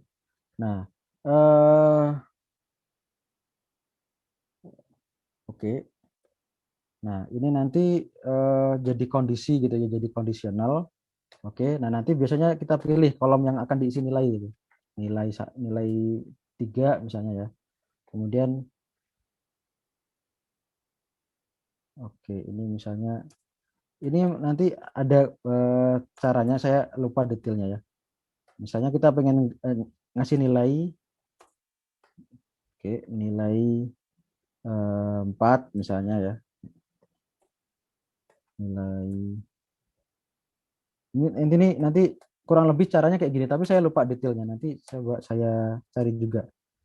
Nah, ini kan milih ini ya, milih ini tabel di tabel 2 yang ini nilai yang akan kita tambahkan gitu ya. Misalnya kita sudah menambahkan kolom. Nah, terus di sini kita jadikan gini sama dengan di F2 misalnya ya. Kemudian di sini ada kolom juga. Oh, ini biasanya gini. Di F1 ini ya. Ini di F2. Ini nanti Ibu bisa mencari caranya yang detailnya. Kurang lebih bisa di-query seperti ini. NPM sama dengan 1 2 3 4 itu kasih aja misalnya di sini nama kolomnya N4, N3 misalnya ya, 3, N4, N5 misalnya begitu. Kita pengen mengambil 3 kolom di tabel 2 atau di F2 ke di F1. Nah, di DF1 sendiri kalau kolomnya kurang kita bisa tambahkan kolom. Jadi di data frame itu kita bisa df add kolom. Itu bisa gitu. Nah, ini add.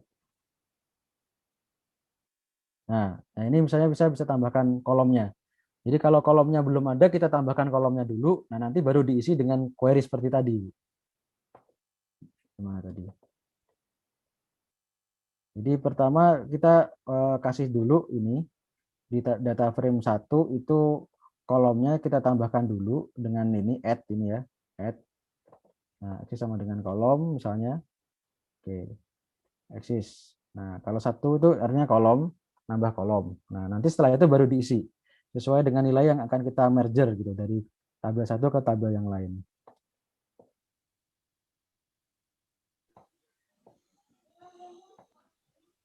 Nah, mungkin setelah itu baru diisi. Jadi pertama di DF1 ini ditambahkan dulu kolom misalnya namanya nilai 3, nilai 4, nilai 5 gitu. Nah, setelah itu baru diisi dengan nilai dari tabel yang kedua tadi yang ingin kita merge ke tabel 1 kolomnya. Oke, baik, Pak. Terus untuk query itu sendiri, apakah kita butuh library atau pakai library NumPy itu, Pak? Atau gimana? NumPy sama data frame sudah cukup kok, Bu. Yang penting apa namanya? membuat code-nya aja gitu. Oke, baik. Terima kasih, Pak. Oke, tapi ya itu cara yang worst case ya, cara yang agak susah ya. Kalau cara yang paling gampang dipastikan mahasiswanya sama ya.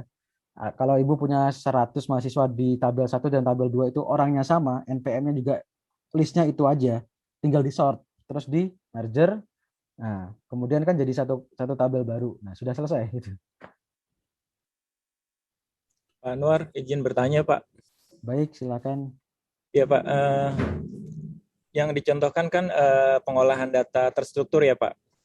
Ya, Kalau yang data tidak terstruktur kayak misalkan hasil wawancara gitu ya, kemudian kita buat teks, terus pengolahan datanya ini gimana, Pak?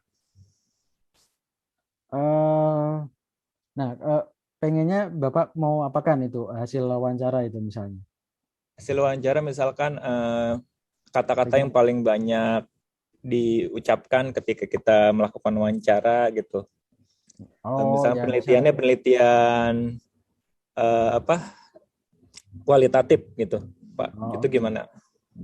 Bisa ini dibuat tabulernya dulu juga, dibuat tabelnya juga. Nah, nanti dibuat kolom misalnya ini ada ID, terus nama orang yang diwawancara, terus ada isi wawancaranya, teks wawancaranya gitu. Nah, nanti yang diolah tuh yang teks wawancaranya itu. Misalnya dicari apa namanya kata-kata yang sering diucapkan. Saya lupa itu namanya apa ya dulu tuh. Word cloud. Nah, word cloud.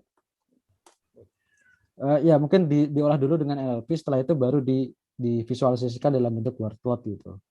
Nah, mungkin bisa kayak gini. Nah, ini ada library-nya, saya lupa word cloud, kalau nggak salah pakai apa ya?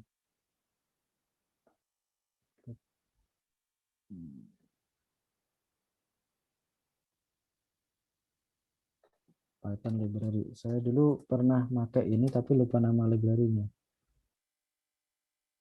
Ya word cloud. Ya word cloud. Oke. Pakai library ini, Pak?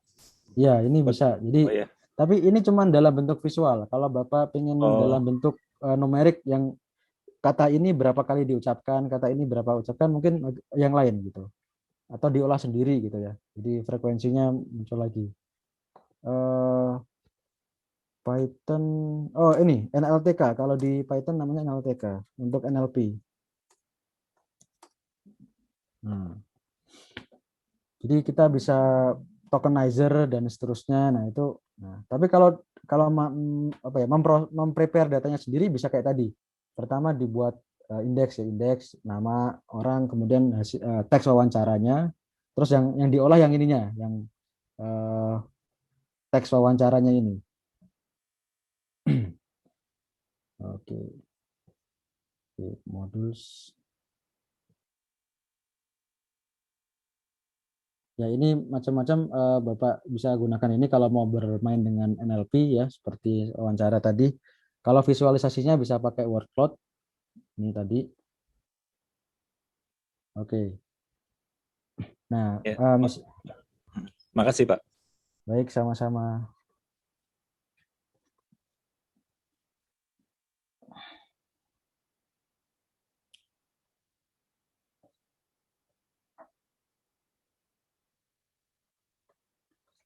Oh iya, Pak, berkaitan dengan data citra ini untuk cleansing-nya seperti apa ya, Pak? Kalau data citra biasanya cleansingnya pertama formatnya dipastikan sesuai nggak, misalnya RGB. Nah, kadang kita ketemu RGB, kadang yang nggak ketemu RGB gitu.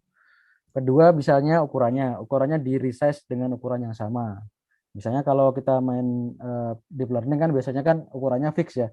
128 kali 128 atau 512 kali 512 dan seterusnya. Terus bisa dilihat juga misalnya ini apa namanya, ya kalau yang lain mungkin ini ya, yang lain mungkin visual ya, dilihat secara visual ini masuk dalam bisa dipakai jadi data training apa enggak gitu. Nah, dia memang agak kualitatif kalau di dataset ini citra. Paling yang bisa cuman itu size, kemudian jumlah masing-masing kelas gitu ya, jumlah. Kalau pakai image classification misalnya objek A ada berapa image, objek B ada berapa image. Nah, mungkin gitu aja gitu. Jadi variabel itu termasuk variabel bukan, Pak? Kayak size tadi, terus kayak pixelnya ya? Ya, ukuran pixel. Nah, mungkin kalau di dalam dataset citra mungkin sedikit berbeda dengan proses yang di hands-on ini ya. Jadi kalau ini kan dataset tabular ya, CSV atau Excel. Ya, kalau dataset citra mungkin bisa seperti mengekstrak fiturnya sendiri.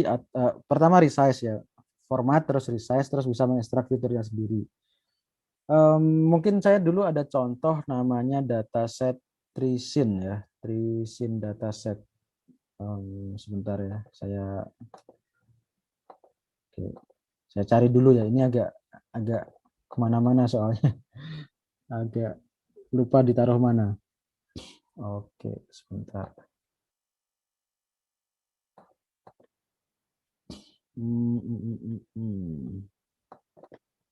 Search.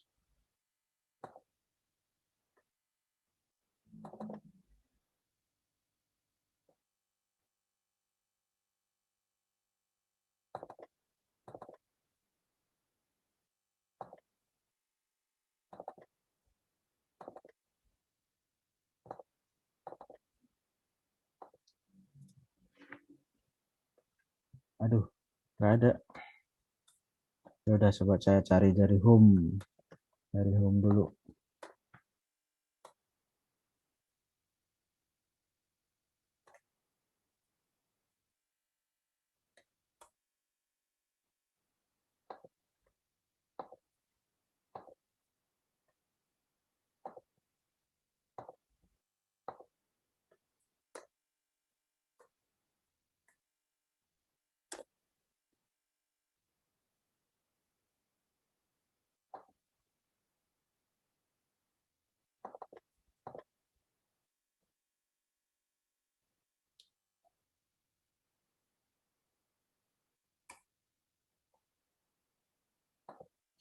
Sebentar.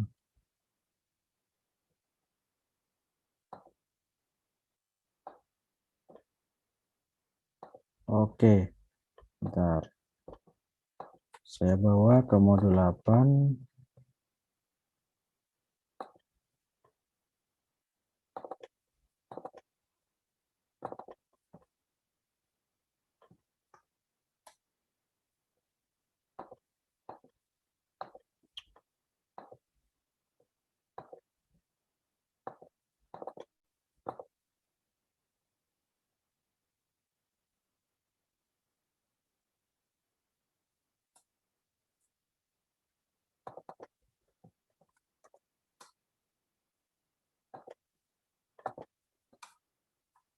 Oke, ini saya share. Oke. Ini contohnya dulu saya punya dataset citra. Oke, dataset citra ini oke, kalau ini tidak di resize ya, kalau ini tidak di resize, ini cuman saya langsung ekstrak fiturnya saja. Oke, jadi saya punya dataset citra itu ada di mana tadi ya? Oke, ini saya ganti share screen-nya ya, share screen-nya, screen seluruh desktop aja. Oke, ini ada dataset citra namanya Trisin dataset. Ini terdiri dari 3 kelompok citra, ada coast ini ya, pantai, kemudian forest, hutan, sama highway atau jalan layang, jalan tol. Ini kumpulan citra dari apa namanya? Kumpulan citra dari pantai ya, kumpulan gambar pantai. Ya kalau kita lihat ukurannya ya pastinya ada yang beda-beda. Oh ini sudah di resize kalau itu. Oke. Mungkin di tempat lain saya yang punya yang agak beda. Nah, ini gambar hutan ya, gambar hutan. Oke. Oke. Kemudian yang satunya lagi itu gambar highway. Nah, pemrosesannya gimana? Ya, kita tergantung kebutuhan modelnya. Ini contoh saya menggunakan model yang sederhana yaitu KNN, Naive Bayes, Logic, SVM, Decision Tree, Random Forest, MLP. Nah, metode-metode classifier ini perlunya recordnya adalah setiap record itu satu baris. Jadi bukan bentuk citra 2 dimensi yang terdiri dari RGB ya. Jadi bukan data 2 dimensi sekian pixel kali sekian pixel, tapi dia metode modelnya ini perlunya adalah satu record satu baris. Misalnya ya kolom 1, kolom 2, kolom 3, kolom 4, kolom 5, kolom 6, kolom 7 dan seterusnya. Nah, di sini saya memproses dengan mengekstrak fiturnya, saya jadikan setiap gambar itu menjadi fitur terdiri dari 6 baris. Satu baris 6 kolom. Satu baris 6 kolom. Jadi setiap fitur akan saya ekstrak menjadi 6 nilai. Di sini mean sama standar deviasi. Jadi mean R, mean G, mean blue, kemudian standar deviasi red, standar deviasi green, standar deviasi blue. Jadi cuma 6 nilai. Ini contoh preprocessing mengekstrak fitur ya, mengekstrak fitur dari gambar menjadi nilai. Nah, kalau contoh yang lain kita bisa gunakan seperti resizing, kemudian ya tadi ya, kita buat 3 channel atau 1 channel atau 4 channel. Nah, itu ya contoh ininya kayak gitu, preparationnya. Oke. Ya, kurang lebih begitu Bapak untuk contoh preprocessing untuk data citra.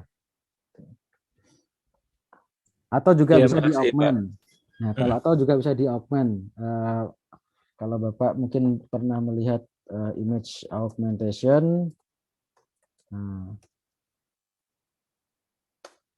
Nah, ini ranahnya mirip seperti sampling ya. Jadi kalau sampling tadi kan up sampling sama down sampling. Nah, kalau augment itu kita bisa mengaugment dataset trainingnya. Ini kok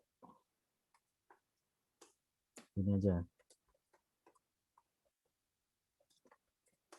Jadi ini ranahnya mirip seperti resampling tadi untuk meningkatkan keakurasian model ya dengan memperbanyak dataset training.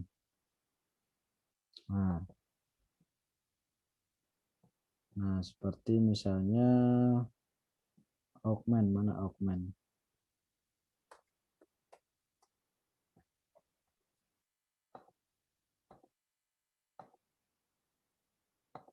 Gambar.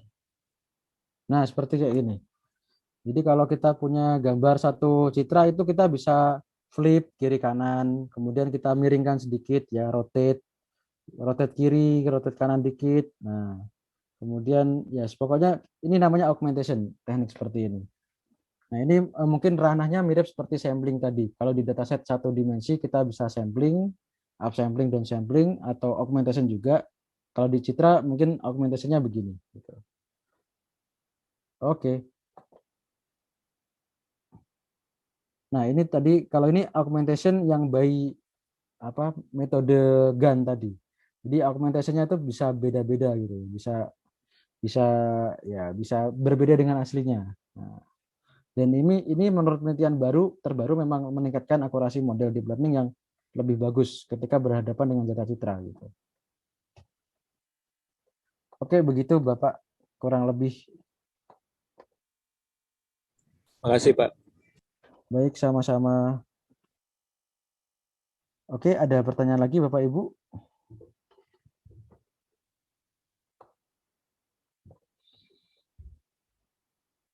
Oke, kalau tidak ada mungkin kita cukupkan sampai sekian dulu. Selamat mengerjakan tugas.